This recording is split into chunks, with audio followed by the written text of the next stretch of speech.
जय श्री कृष्ण। आप सभी का हमारे YouTube चैनल पर हार्दिक स्वागत है। आज की इस वीडियो में मैं आप सभी को सुनाने वाली हूँ माता पार्वती द्वारा महाशक्तियों के प्राकट्य की कथा।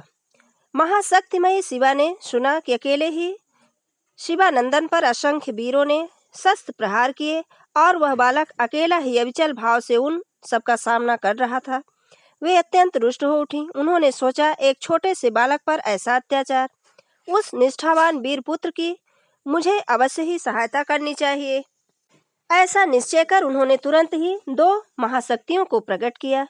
उनमें से एक काजल के पर्वत जैसी विशालकाय, भयंकर एवं खुले हुए मुख विवर वाली तथा दूसरी विद्युत के समान जाज्वल्यमयी थी। उनकी अनेक भुजाएं थीं। शिवा ने उन्हें आज्ञा दी, जाओ द्वार पर गणेश की सहायता करो। महाशक्तियां चल पड़ी। उस समय तक देवगण आदि पुनः संगठित होकर पुनः आ डटे थे।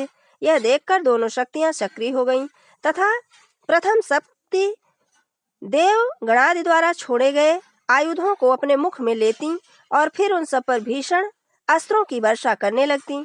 दूसरी शक्ति विपक्षियों पर प्रहार करती हुई अनेक भयंकर यातना देती हुई त्रस्त करती। इस प्रकार दोनों महाशक्तियां अपने अमोघ प्रहारों और भयंकर कर्मों से अद्भुत लीला करने लगी। किंतु वे देवियां कभी प्रत्यक्ष और कभी अप्रत्यक्ष रहीं तथा पार्वती नंदन ने निरंतर अकेले रहकर ही विपक्ष की असंख्य सेना को रौंद डाला। जैसे मंदराचल द्वारा समुद्र का मंथन किया गया था, वैसे ही अकेले शिवा पुत्र ने शिव जी की दुस्तर विशाल सेना का मंथन कर डाला। अकेले बालक के हाथ में इंद्रादि सब देवगण एवं विशाल गण क्षत विक्षत एवं अत्यंत व्याकुल हो गए और परस्पर विचार करने लगे, कहो क्या करना चाहिए, किधर जाएं? दसों दिशाओं में से कोई भी तो नहीं दिखाई देती और यह बालक भी इतना अद्भुत कर्मा है कि अपनी परिधि को दाएं बाएं दोनों ही ओर सरलता से घुमा रहा है। इस प्रकार किसी को भी कोई कुछ दिखाई नहीं दे रहा था। सभी भागने के लिए दिशा खोज रहे थे। उस समय नारदादि ऋषिगण तथा अप्सराएं आदि अपने हाथों में पुष्प और चंदन लिए हुए उस अत्यंत भयंकर युद्ध को देख रहे थे। वे सब भी आश्चर्यचकित थे कि ऐसा युद्ध कभी नहीं देखा। शिवा पुत्र के समक्ष विपक्षी सेनाएं अब अधिक न टिक सकीं। समस्त वीर अपने अपने प्राण लेकर जिधर मार्ग मिल जाए उधर ही भाग निकले। किंतु उस स्थिति में भी स्वामी कार्तिकेय रण क्षेत्र से न हटे। वे धैर्य पूर्वक युद्ध में डटे रहे, किंतु उनके सभी आयुध कट कट कर गिरते जा रहे थे। अंत में अपने समस्त सशस्त्रों को निष्फल देखकर उन्होंने भी वहां खड़े रहना निरर्थक समझा और युद्ध क्षेत्र से हट गए। सभी आहत एवं भयभीत देवगण आदि भगवान की श्री नीलकंठ की शरण में जा पहुंचे और उनके चरणों में दंडवत प्रणाम करते हुए बोले, त्रिलोचन सर्व विभूषण रक्षा कीजिए। अब तक अनेकानेक युद्ध हमने देखे, किंतु ऐसा तो कहीं नहीं देखा न सुना कि अकेला बालक ही असंख्य देवगणों को, प्रमथों और शिवगणों को पराजित कर दे। उनके महान पराक्रम की तो था ही नहीं है। अब आप ही कोई उपाय कीजिए जिससे उस पर विजय प्राप्त की जा सके। भगवान शंकर ने देवताओं और अपने गणों की आर्त पुकार सुनी तो क्रोध से भर गए। उनके नेत्र लाल हो गए, भौहें चढ़ गईं और भुजाएं फड़क उठीं। वे तुरंत ही गणेश की ओर चल दिए। यह देखकर समस्त देवता और शिवगण भी उनके पीछे पीछे चल पड़े।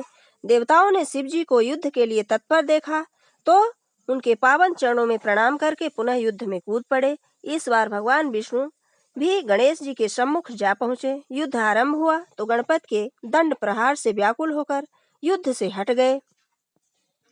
शिव जी ने देखा कि भगवान श्रीहरि को भी पराजय का मुंह देखना पड़ा और इंद्रराज पहले से ही साहस छोड़ चुके हैं, तो वे सोचने लगे कि इस बालक पर कैसे विजय प्राप्त की जाए।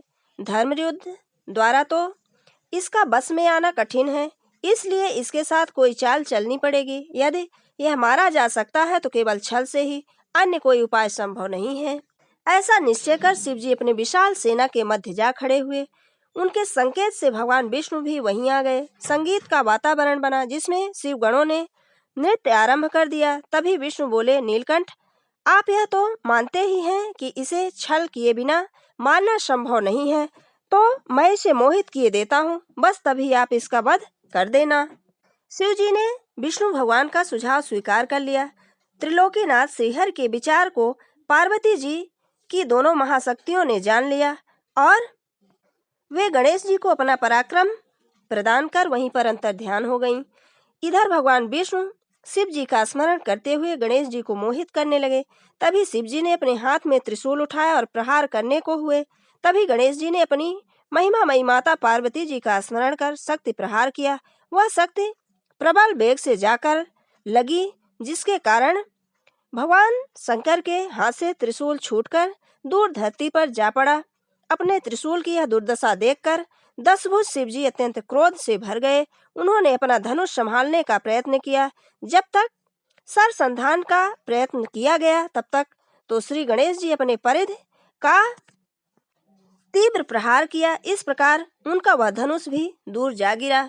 इस प्रहार में उनके एक ओर से 5 हाथ आहत हो चुके थे, इसलिए अन्य 5 हाथों में उन्होंने 5 त्रिशूल संभाले, किंतु उनके प्रहार से पूर्व ही गणपति के परिघ प्रहार द्वारा वे निष्फल हो गए। इससे शिवजी बड़े चिंतित हुए। उन्होंने सोचा, इस बालक ने जब मेरी ही ऐसी दशा कर दी तो अन्य देवताओं और गणों की तो बात ही क्या है। शिव जी इस विचार को करते हुए खड़े थे। इसी समय गणेश जी ने अपने परिघ प्रहार से देवताओं और शिवगणों को पुनः विचलित कर दिया। इस कारण शिव जी के समीप रहकर युद्ध के लिए प्रस्तुत देवसेना और शिवसेना अपने अपने प्राण लेकर विभिन्न दिशाओं में भागने लगी। गणेश जी को इस प्रकार अत्यंत उग्र और अजय देखकर भगवान विष्णु कह उठे, यह बालक धन्य है, अत्यंत सूरवीर, महाबली और युद्ध प्रिय है। इसकी समता कोई भी देवता, दैत्य, राक्षस, गंधर्व आदि नहीं कर सकता। तीनों लोकों में यह अनुपम तेज, रूप, शौर्य एवं गुणों से संपन्न है। भगवान विष्णु इस प्रकार कह ही रहे थे कि गणेश जी ने अपना परिघ उठाकर उन पर प्रहार किया, जिससे कुपित हुए श्री हरि ने अपने चक्र को प्रेरित कर परिघ के 2 खंड कर दिए। जब गणेश ने छूटे हुए परिघ को उठाकर विष्णु पर प्रहार किया, किंतु गरुण ने उनका वह प्रहार निष्फल कर दिया। अब भगवान विष्णु ने गणेश पर प्रहार किया तो उन्होंने भी उनके प्रहार को विफल करके अपनी माता प्रदत्त दिव्य छड़ी से प्रहार किया, किंतु वह भी गरुण ने व्यर्थ कर दिया। इस प्रकार अवसर का लाभ उठाने के लिए शिव जी ने गणेश पर अपने तीव्रतम त्रिशूल का प्रहार किया। उस समय गणेश जी उनकी ओर से असावधान थे, इसलिए प्रहार को बचा न सके। त्रिशूल उनके कंठ पर जाकर लगा, जिससे उनका मस्तक कटकर जा गिरा। गणेश का मस्तक कटते ही देवता हर्षित हो गए। शिवगण भी उल्लास में झूम उठे। भगवान शंकर का जय जयकार होने लगा। धरती पर वाद्यों के साथ नृत्य संगीत चलने लगा। माता पार्वती को जब यह पता चला कि उन्हीं के प्राणनाथ ने गणेश जी का मस्तक काट डाला है और उसी उपलक्ष्य में देवगण और शिवगण विजयोत्सव मनाते हुए नृत्य गान कर रहे हैं, तो वे अत्यंत व्याकुल हो अधीर हो गईं। उन्होंने सोचा, देखो, इन सब ने मिलकर मेरे प्राण प्रिय पुत्र की हत्या कर दी। अब उस निरपराध बालक का वियोग मैं कैसे सह पाऊंगी। इनके इस अकर्म का फल तो मिलना ही चाहिए। मैं भी ऐसे प्रलय मचा दूंगी कि यह सब देवता और शिवगण स्वयं मृत्यु मुख में जाने को तत्पर हो जाएंगे। उमा ने अत्यंत कुपित होकर हजारों महाशक्तियों को उत्पन्न किया। वे महाशक्तियां माता के समक्ष हाथ जोड़कर प्रणाम करती हुई उपस्थित हो गईं। बोली, मातेश्वरी, आज्ञा कीजिए कि हमें क्या करना है। आगे का वृत्तांत हमारी अगली वीडियो में। जय श्री कृष्ण। धन्यवाद।